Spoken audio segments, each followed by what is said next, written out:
Hello students, यह हमारा next video है आपका ग्रेविटेशन फोर्स का। इसको अपन आगे देखेंगे और अभी यहाँ पर मैं आपको इसका सेकंड पार्ट एक्सप्लेन करने जा रहा हूँ।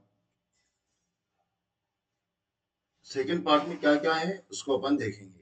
सबसे पहले अपन देखेंगे, मैं वैसे एक्सप्लेन कर चुका हूँ ग्रेविटेशन किससे कहते हैं, फिर भी थोड़ा उसको देखें और एक एक्टिविटी के थ्रू अपन इसको एक्सप्लेन करने जाएंगे। आपकी बुक में जो एक्टिविटी दी गई है उसको देखेंगे और उससे रिलेटेड क्वेश्चन कैसे बनते हैं उसको अपन देखेंगे। ग्रेविटेशन में आपने देखा था कि जब कोई ऑब्जेक्ट, मैंने एक डायग्राम भी बनाया था, एक बार फिर से बता रहा हूँ। ग्रेविटेशन में क्या होता है, ग्रेविटेशन क्या होता है और ग्रेविटी क्या होता है, और उसमें मैंने डिफरेंस आपको एक डायग्राम के थ्रू भी बता दिया था कि जब म्यूचुअल अट्रैक्शन करते हैं दो ऑब्जेक्ट तो उसको अपन, ये डायग्राम में आपको शेयर कर रहा हूँ एक फिगर।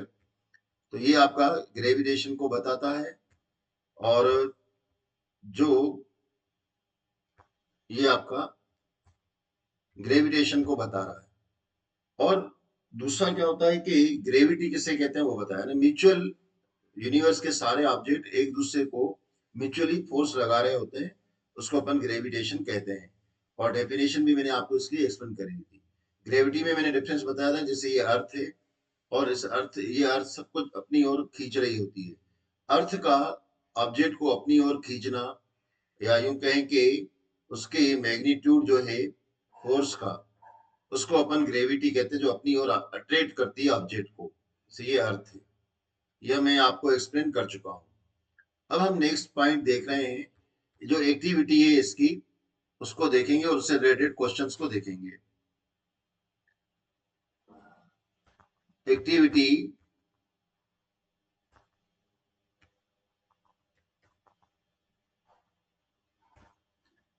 एक्टिविटी आपकी 9.1 है। 9.1 एक्टिविटी, इस 9.1 एक्टिविटी में बोला गया कि एक स्टोन को, हम एक स्टोन लेंगे और उसको, ये फिगर से देखकर मैं एक्सप्लेन करने जा रहा हूं। ये जो स्टोन है इसको बांधकर कुछ इस तरीके से अपन, ये स्टोन है और इस तरीके से अपन ने उसके एक थ्रेड लिया, सपोज ये एक थ्रेड लिया अपन ने, और से एक स्टोन को अपन ने बांध दिया।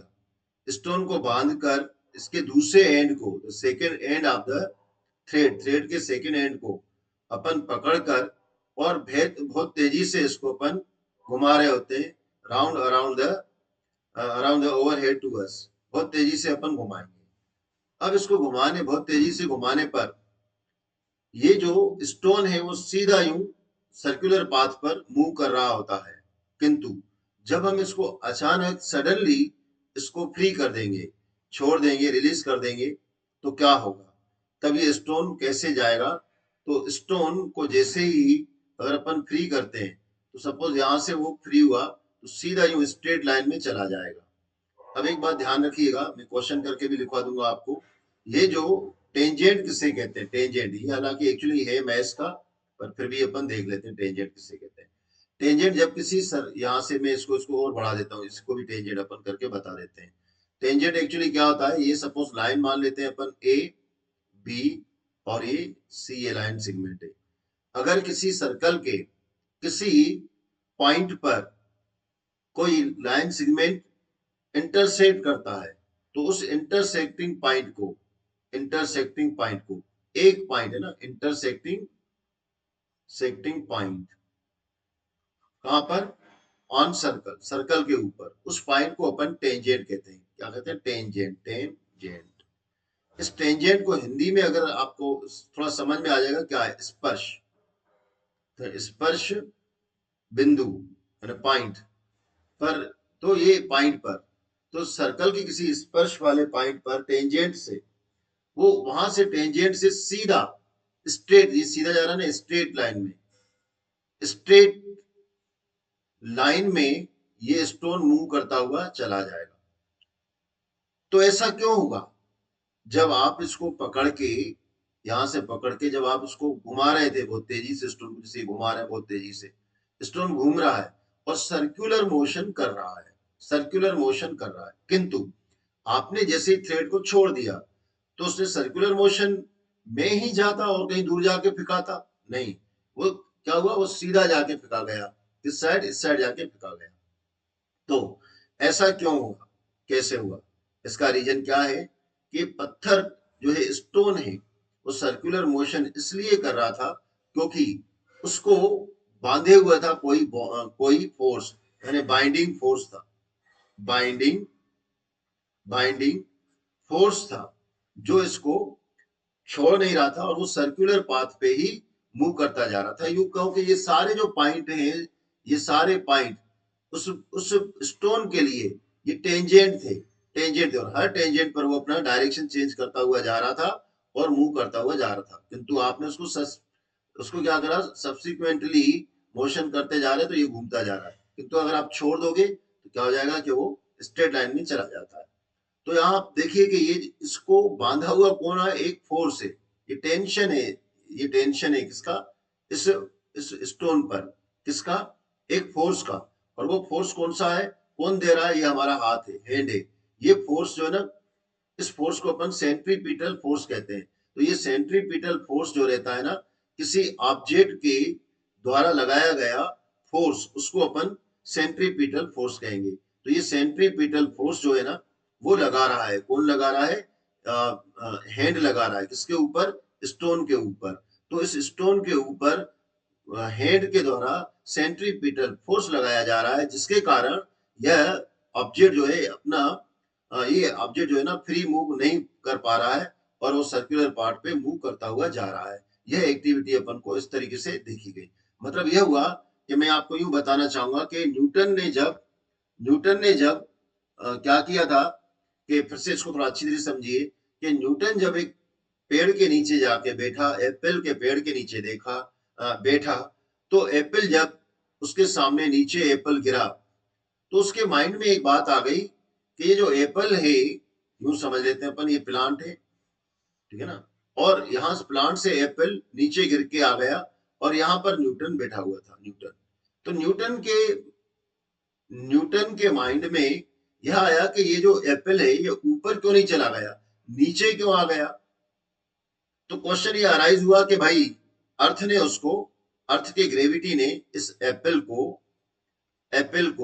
नीचे की ओर अट्रैक्ट कर लिया, इसलिए नीचे गिर गया। अब न्यूटन के माइंड में एक बात आई कि अगर ये एप्पल ऊपर था, उसको अर्थ ने उसको अपनी ओर अट्रैक्ट किया, इसलिए वो नीचे आके गिर गया।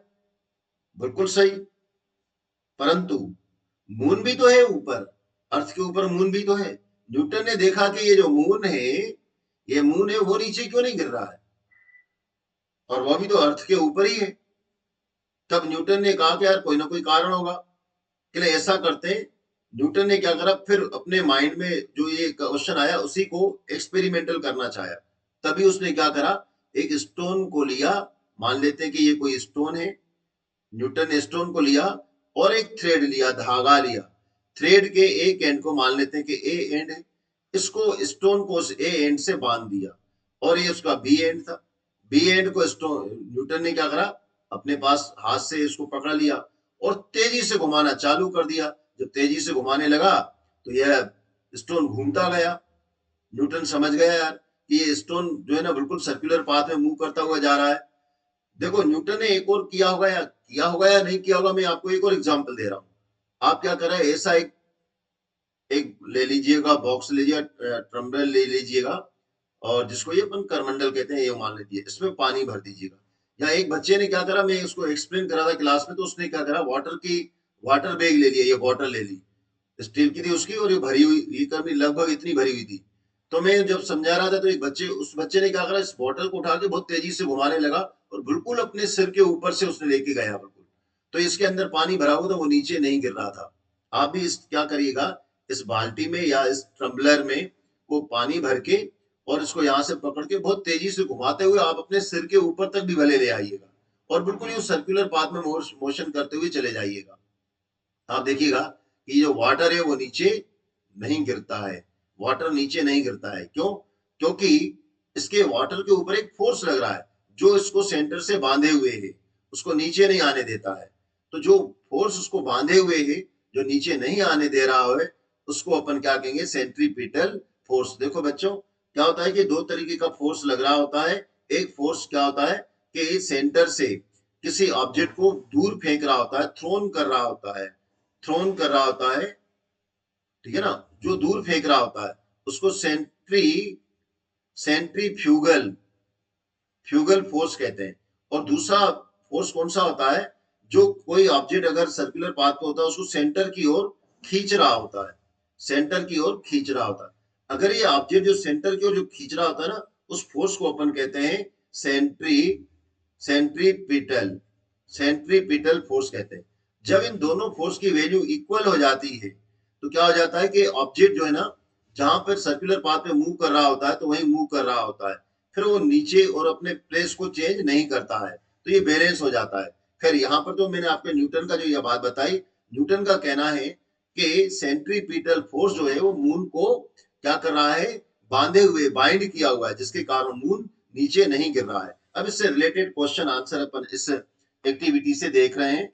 इसको अपन, मैं इनको क्वेश्चन आंसर को, इस एक्टिविटी को आपको पूरा बता देता हूँ। ये एक्टिविटी जो रहेगी, इससे रिलेटेड क्वेश्चन आंसर आपको आने चाहिए। मैं पूरी इसकी एक्टिविटी को कुछ इस तरीके से रिटर्न में आपको बता देता हूं। तो पहले इसको कुछ क्वेश्चन इस तरीके से आता है कि रीड द पैराग्राफ या passage and give the answer, ठीक है ना। तो अपन इसको इस तरीके से समझने की कोशिश करेंगे। अर्थ प्रोवाइडेड, ये यहां से मैं इसको ले रहा हूं, ठीक है ना, ये यहां से।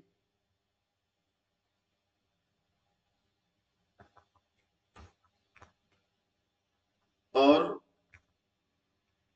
इसको ये इस तरीके से आपका एक्टिविटी लिखी हुई आएगी। और है ना, रीड द अबाउ, जो मैंने इसके अबाउ के लिख दिया है मैंने, पर ठीक है, read the passage and answer the following, और इनके आंसर दीजिए। देखिए पहला क्या है कि पूरा पैसेज में क्या हो जाएगा कि बी टेक द स्टोन। अब इसमें मैंने थोड़ा कॉपी पेस्ट कर लिया अपनी नोट से, पर ठीक है, मैं इसको थोड़ा सा आपको बता देता हूँ क्या है कि वी टेक द, मैं पूरा लिख देता हूँ, we take stone and tie it with a thread, ठीक है ना, and we take a stone before after, यहां से कर दे रहा हूं मैं पूरा। और फिर मैं इसको देख रहा हूँ, ये यहां से ले रहा हूँ, थोड़ा सा गड़बड़ हुआ, उसको हटा देता हूँ, इसको ले रहा हूँ मैं ना, ये। तो पहले तो इसको हटा दूं, यहां से देखिए, ठीक है ना। तो इसको मैं, जो आपकी एक्टिविटी में लिखा हुआ है वही मैं इसको इसको बता रहा हूँ।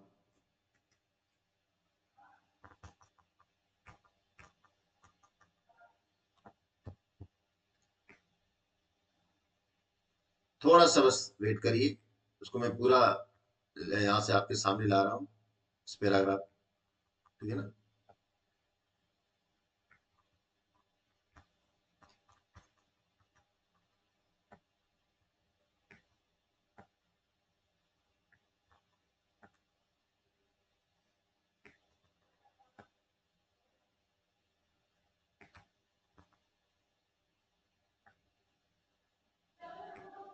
देखिए कह रहा है कि take a piece of thread और स्मॉल पीस ऑफ स्टोन, उसका वन एंड को ट्राई करेंगे थ्रेड से और होल्ड करेंगे, है ना। इसके अपन को क्वेश्चन के आंसर देने, ये आपकी बुक में भी लिखा हुआ है क्वेश्चन आंसर। अब इसके क्वेश्चन कौन से बनते हैं, जैसे पहला क्वेश्चन इसमें बनता है, पहला क्वेश्चन बनता है आपका कि which force is whirling the stone, who is providing the, पहले which force is whirling the stone, तो कौन सा फोर्स जो है, which force, एक क्वेश्चन ये बनता है, which force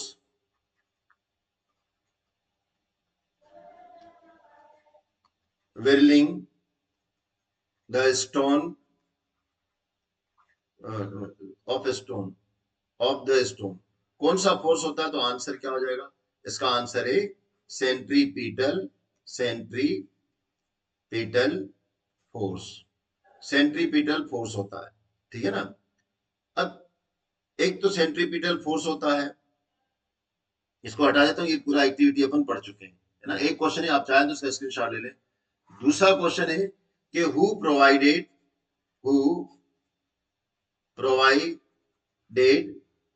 दिस फोर्स, कौन इसको फोर्स पहुंचा प्रोवाइड करता है, तो hand our hand provide this force, हमारा हैंड जो है फोर्स, इस फोर्स को प्रोवाइड करता है।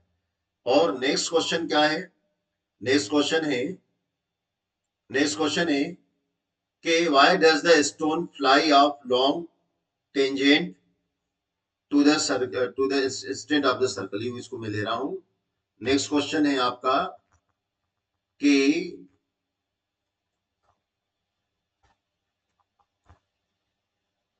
अरे एक मिनट, आया ही नहीं, इसको फिर से ले रहा हूं।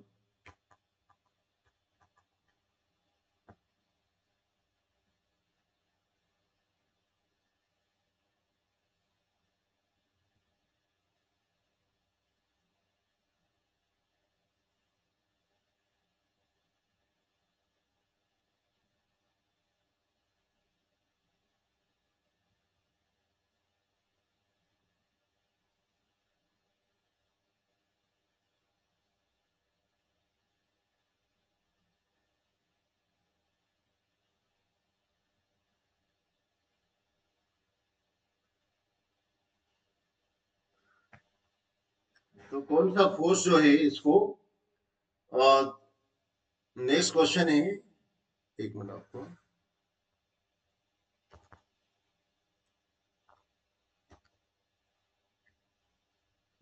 ये क्वेश्चन है,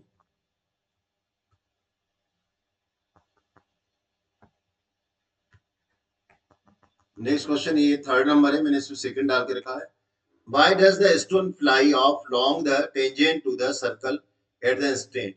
क्यों इस तरीके से जो है स्टोन को जब अपन छोड़ देते हैं तो फ्लाई करता हुआ टेंजेंट यानी कि जो सर्कल रहता है उसके बिल्कुल टच वाले पॉइंट से स्ट्रेट लाइन में मूव करता हुआ जाता है। तो इसका आंसर क्या है, इसका आंसर है कि जब हम इसको छोड़ते हैं तो इसको प्रोवाइड करने वाला, इसका आंसर आप लोग देख लो और आप चाहे तो इसका स्क्रीनशॉट लेके आंसर को भी लिख के रख लें। क्या है आंसर इसका, ये इसका आंसर है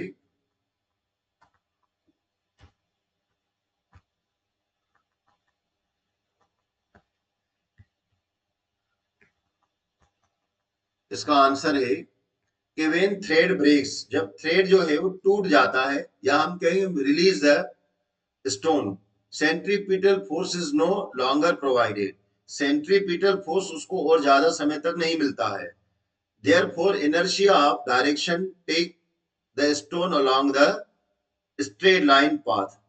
इनर्शिया क्या होती है बच्चों, प्रीवियस चैप्टर में अपन पढ़ के आए हैं। अगर कोई ऑब्जेक्ट मोशन में है तो मोशन में रहना चाहता है, और अगर कोई ऑब्जेक्ट रेस्ट में तो रेस्ट में रहना चाहता है, और उसी डायरेक्शन में रहना चाहता है। अब जो क्या हुआ कि मैंने आपको क्या बताया कि वो एक्चुअली टेंजेंट में, टेंजेंट से अपन देखें तो ये जनरली वो स्ट्रेट लाइन में मूव कर रहा होता है, कौन स्टोन, तो हमारा जो फोर्स है सेंट्रीपिटल फोर्स वो उसको उसको भागने नहीं दे रहा है, वो अपनी साइड ही रखने रहना देता है। अब अपने सेंट्रीपिटल फोर्स छोड़ दिया तो इनर्शिया के कारण वो उसी डायरेक्शन में कंटिन्यू फ्लाई होता हुआ चला जाता है, स्ट्रेट लाइन में चला जाता है, which is along tangent to the circular at the instant. वो सर्कुलर उसी क्षण जो टेंजेंट होता है उसके बिल्कुल टेंजेंट की दिशा में ही चला जाता है।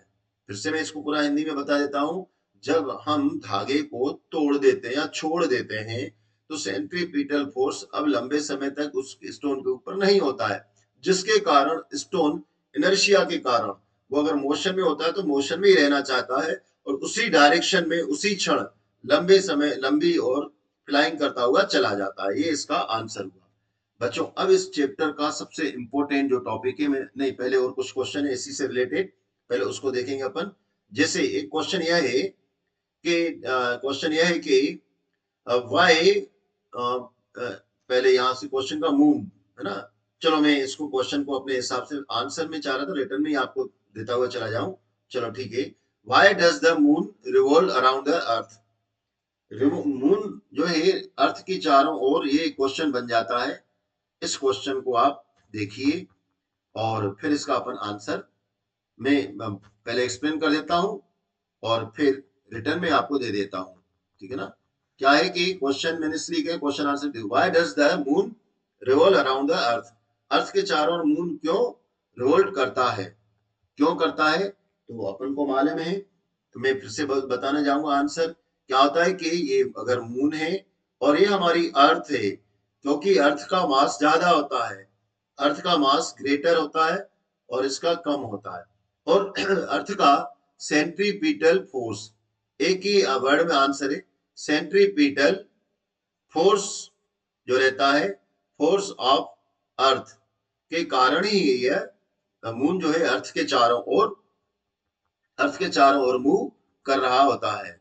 तो इसका आंसर अगर आपको चाहिए तो आप इस आंसर को कुछ इस तरीके से वर्ड में लिख सकते हो और आप चाहे स्क्रीनशॉट लेकर अपनी कॉपी नोट्स बुक में भी नोट कर सकते हो। तो यह है आपका आंसर। मैं आंसर केवल इसलिए दे रहा हूं ताकि आपको नोट्स वगैरह बनाने लिखना पड़े तो आपको आसानी से लिख सकते हैं कि मैंने तो एक्सप्लेन कर दिया, देखो ये इसका आंसर है। थोड़ा बड़ा कर देता हूँ। The motion of the moon around the earth is due to the centripetal force, the centripetal force is provided by the force of the attraction of the earth. तो ये इसका आंसर है। अब नेक्स्ट क्वेश्चन, हालांकि मैं इन दोनों, चलो मैं इस क्वेश्चन को कुछ यूं भी बोला जा सकता है कि अर्थ जो है वो क्यों नहीं, मून अर्थ के चारों ओर मोशन करता है जैसे कि अपन को पता है, तो अर्थ क्यों नहीं कर सकती है, रिवॉल्व कर सकती है मून के चारों ओर, मून ही क्यों करता है, अर्थ को भी करना चाहिए। या यूं कहें, एक और क्वेश्चन अभी बोलने जा रहा हूं कि जब प्लैनेट्स हैं वो सारे क्या करते हैं, वो प्लैनेट्स रिवॉल्व करते हैं सन के चारों ओर, ठीक, प्लैनेट्स मूव करते हैं सन के चारों ओर, तो सन क्यों नहीं मूव करता है प्लैनेट्स की ओर, तो सन क्यों नहीं मूव करता है प्लैनेट्स की ओर, तो इसका आंसर क्या है, पहले मैं इसको एक्सप्लेन कर देता हूं कि earth, if the earth is did not exert the centripetal force on the moon, then how would the moon move, तब मून कैसे मूव करेगा। इस क्वेश्चन को भी देख लो क्योंकि ये क्वेश्चन अगर आ जाए तो मैंने एक्सप्लेन कर दिया, फिर मैं इस अर्थ आपको जो प्लैनेट्स वगैरह के बारे में बता रहा हूँ उसके बारे में फिर अपन एक्सप्लेन कर रहे हैं। ये जो आपका ऐसा क्वेश्चन अगर आ जाए कि अगर if the earth did not exert the centripetal force on the moon then how would be the moon move, तो मून क्या करेगा, if there were no such force the moon would pursue a uniform straight line, जो moon है वो लंबे straight line में जाके move करता हुआ चला जाएगा, है ना। अगर सेंट्रीपिटल फोर्स हट जाएगा तो क्या करेगा, मून यूनिफॉर्म मोशन से स्ट्रेट लाइन में चला जाएगा, मूव करता हुआ जाएगा। तो ये इसका आंसर है। अब एक और क्वेश्चन जो रिलेटेड है उसको देखते हैं अपन। कह रहा है कि it is seen that the falling apple is attract towards, पहले मैं इसका सन वाला कर देता हूं ना, उसके बाद एप्पल के बारे में बात करूंगा कि जो प्लैनेट्स है, मैंने बताया कि जो प्लैनेट्स हैं मूव करते हैं सन के चारों ओर, और सन मूव नहीं करता है प्लैनेट्स के चारों ओर, ऐसा क्यों, ये क्वेश्चन आपके सामने है। इस क्वेश्चन को थोड़ा, ये क्वेश्चन मून से भी रिलेटेड हो सकता है जैसे मैंने बताया, ठीक है ना। क्या क्वेश्चन है कि why do planets revolve around the sun but the sun does not revolves around the planets, give the reason. अब मैं इसके क्वेश्चन के आंसर को लिखवाने से पहले मैं पहले इसको एक्सप्लेन कर देता हूं एक्चुअली क्या होता है।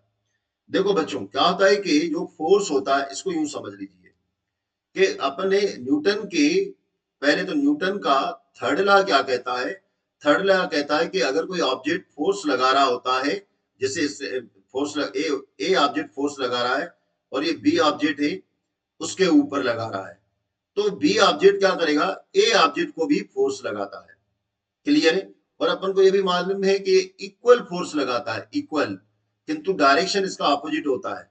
ये कौन सा थर्ड लॉ कहता है न्यूटन का।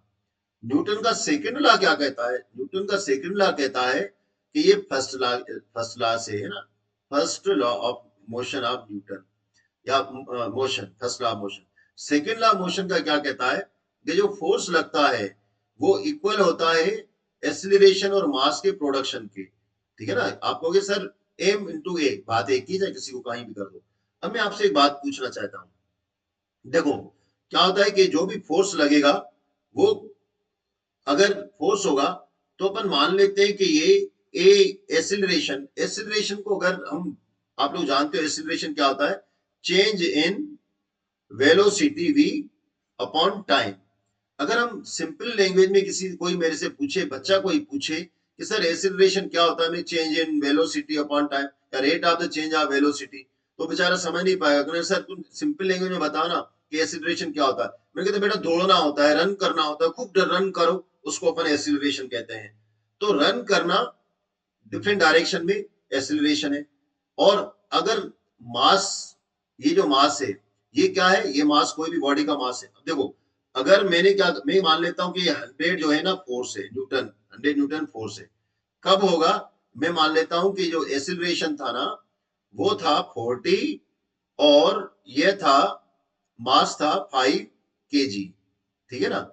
अब देखो एक्सीलरेशन क्या हो जाएगा, 40 मीटर किलोमीटर जो भी मान लो, ये बहुत ज्यादा है जब ये मास कम है, ठीक है ना। अब मैं उल्टा कर देता हूं, दोनों का अपन सम करेंगे तो चौर नहीं, ये गड़बड़ हो गया, ये मुझे ये 20 कर देता हूँ, 100 करना है मुझे, 20 है ना, इंटू 20।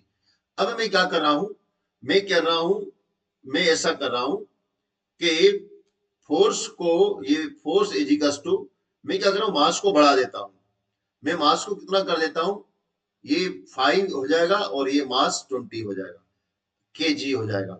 अब देखो मास बढ़ गया तो क्या हो गया, रनिंग करना, दौड़ना या स्पीड कहना, एक्सीलरेशन क्या हो गया, कम हो जाएगा, एक्सीलरेशन कम हो जाएगा। तो क्या होता है कि जब ये एक्सीलरेशन कम हो जाता है और मास ज्यादा होने के कारण, और मास कम होगा तो एक्सीलरेशन ज्यादा होगा, तो हमें वो घूमते हुए दिखाई देगा।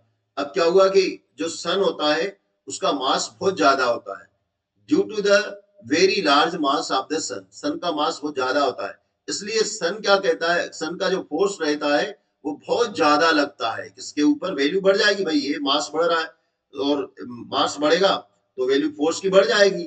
और हम अगर प्लैनेट्स के बारे में बात करें तो प्लैनेट्स का मास बहुत कम होता है सन के कंपैरिजन में, तो फोर्स किसका ज्यादा लगेगा, किसका, सन का लगेगा। तो सन का जब फोर्स ज्यादा लगेगा बच्चों, सन का फोर्स ज्यादा लगेगा तो वो ग्रेविटेशनल फोर्स को ज्यादा ज्यादा लगाएगा, ग्रेविटेशनल फोर्स यानी कि सेंट्रीपिटल फोर्स ज्यादा लगाएगा। तो ग्रेविटी फोर्स भी कह सकते हैं अपन। सेंट्रीपिटल फोर्स सन का बहुत ज्यादा होने के कारण, बाकी सन का सेंट्रीपिटल, ये सन का सेंटर है और ये बाकी, इसलिए प्लैनेट्स इसके चारों ओर मूव कर रहे होते हैं। सीधे वर्ड में बात है कि अकॉर्डिंग टू द सन क्यों मूव करता है, कि according to the second third law of the Newton, every body exert equal and opposite direction force in between them, दोनों में लगता है। और सेकंड लॉ क्या कहता है कि force, magnitude of the force equal to the product of acceleration and mass. तो सन का, due to the mass of the sun very large, sun exert the centripetal force of the planets, therefore planets revolve यानी कि घूमते हैं, revolve around the sun, sun के चारों ओर revolve कर रहे होते हैं। और due to the less mass of the planets, they do not revolves around the, they do not, ऐसा नहीं कहना चाहिए, sun does not revolves around the planets due to the less mass of the planets, sun does not revolves around the planets. और उसको यूं कहेंगे, due to the large mass of the sun, planets revolves around the sun. अब ये तो मैंने आपको explain कर दिया, अब मैं आपको इसका आंसर को रिटर्न में दे दे रहा हूं ताकि आप कॉपी में नोट्स वगैरह बना सकें। इसको मैं यहां पर दे रहा हूं, आप स्क्रीनशॉट इसका ले सकते हैं।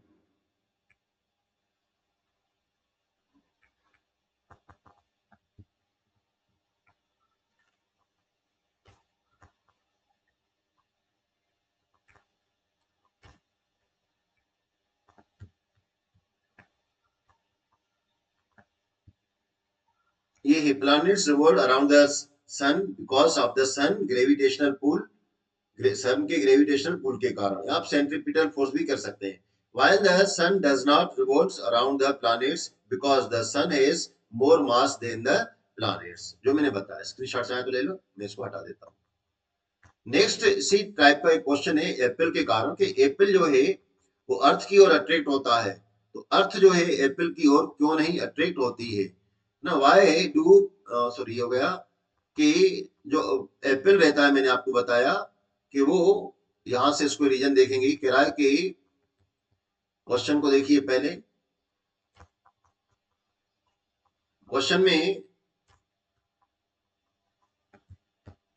ये देखिए, क्वेश्चन कह रहा है कि it is seen that a falling apple is attract towards the earth, does the apple attract to the earth. क्या जो एप्पल है वो अर्थ की ओर अट्रैक्ट हो जाता है, अर्थ मतलब एप्पल को अट्रैक्ट करती है, तो क्या एप्पल अर्थ को अट्रैक्ट करता है? इफ सो, अगर हाँ, तो we do not see the earth moving towards an apple. Why? तो हम ये तो नहीं देखते हैं कि भाई जैसे सपोज यहाँ पर एप्पल है और यहाँ पर अर्थ है, हमने देखा कि ये अट्रैक्ट होके एप्पल नीचे आ गया, ठीक है ना, और नीचे आ गया। अगर मैं कह रहा हूं कि क्यों आया, तो आपने कहा सर अर्थ ने अट्रैक्शन किया, उसको अट्रैक्ट किया, अट्रैक्टिव फोर्स लग गया। तो मैंने कहा क्या एप्पल इसको अट्रैक्ट नहीं कर रहा है क्या, न्यूटन के थर्ड लॉ के अकॉर्डिंग? आप कहेंगे हाँ सर, अर्थ इसको अट्रैक्ट कर रही है तो एप्पल भी इसको अट्रैक्ट कर रहा है। अगर अर्थ तो एप्पल तो नीचे आते हुए दिखाई देता है, ऐसा क्यों नहीं होता है कि अर्थ भी उठ के चल के यहाँ जाए, चलो भैया मैं आपके पास आई हूँ राखी बंधवाने, तो ये बहन जी ऊपर चली जाए एप्पल के पास, ऐसा अपन को मुंह करते हुए दिखाई दे? ऐसा क्यों नहीं दिखाई देता है? तो इसका रीजन आप लोग अच्छी तरीके से जानते हो, जिससे मैंने फोर्स बताया, अभी अपन उसको एक्सप्लेन कर चुके हैं कि इनमें ये क्वेश्चन को नोट कर लें आप। मैं इसको डिलीट कर रहा हूँ, आंसर को आपके सामने ला रहा हूँ। क्या है कि इसका रीजन बस यही है कि एप्पल का मास बहुत कम होता है, कम होने के कारण वो क्या होता है कि ग्रेविटेशनल फोर्स के कारण वो अर्थ उसको अपनी ओर खींच लेती है और एप्पल उसको मूव नहीं करवा पाता है अपने साइड। तो ये इसका आंसर है। यहाँ देखेंगे अपन, तो अर्थ का जो मास होता है उस बहुत ज्यादा होता है, और उसके कंपेरिजन में हम अगर बात करें एप्पल का, तो एप्पल का मास नेग्लिजिबल होता है। तो कह रहा है कि the earth gravitational force attract the apple and the apple attract the earth with an equal and opposite force. However, the earth accelerate, acceleration क्या हो जाएगा, अर्थ का कम होता है। क्यों? देखो F is equals to A into M, M ज्यादा है तो ये कम होगा, तो इसका acceleration क्या होता है, कम होता है।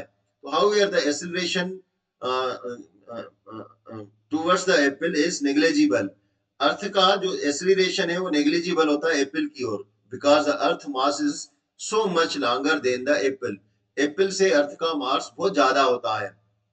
तो acceleration due to the second law of motion, मैंने ये बता दिया, उसके कारण होता है।